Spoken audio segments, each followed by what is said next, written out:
Hello all, welcome back to the YouTube channel The Engineering Surveyor. Previously we talked about how to measure a horizontal angle and a vertical angle using a theodolite. Then I introduce you the parts of a theodolite and how to focus an object. Finally, we talk about the transformation of theodolite. In this lesson, I am going to teach you Theodolite Traversing. Theodolite traversing is one method of surveying which is used to determine the positions of selected points on the ground.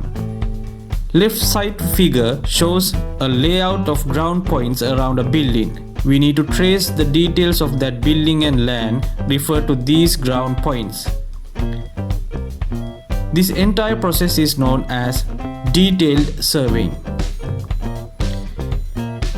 We need to carry out theodolite traversing first to determine these positions on ground. After doing the theodolite traversing, we can obtain these positions as northing and easting coordinates.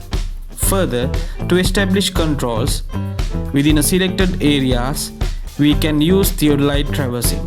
Such surveying works are known as control surveys. These positions are determined by their coordinates or by direct plotting on a graph paper.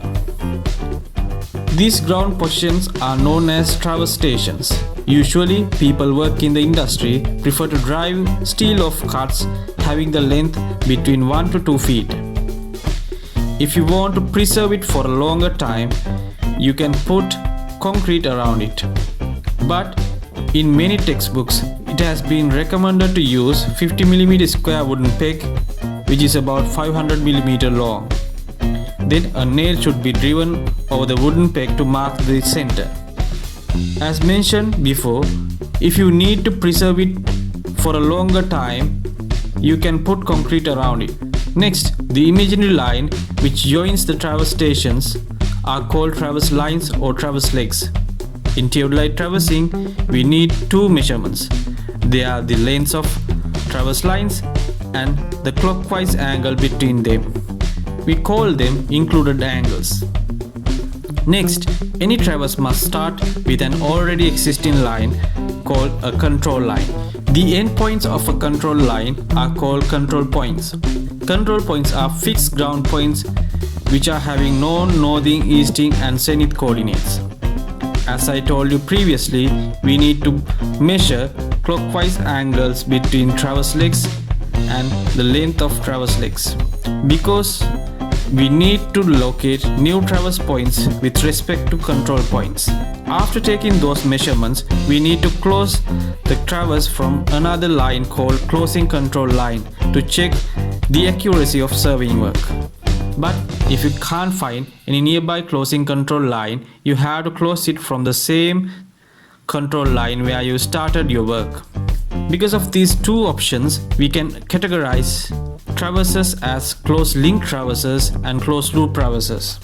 As you see in this figure, closed link traverse starts from a control line and ends from another control line. We can calculate the error easily. Therefore, we can say closed link traverses are mathematically closed even though they are geometrically open. As you see in right side figure, closed loop traverse starts from a control line and ends from the same control line. Therefore, it is geometrically closed as well as mathematically closed. Now, let's compare both types of traverses. Closed link traverses are starting from a control line, but closed link traverse ends from another control line, while closed loop traverse ends from the same control line. Since both traverse types are mathematically closed, errors can be found easily and distributed.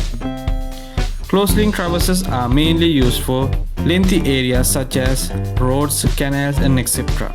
While closed loop traverses are mainly useful for building projects. Therefore, you can go around the building and form a loop to close the survey by ending the traverse from the same control line. So these are the main two types of traverses.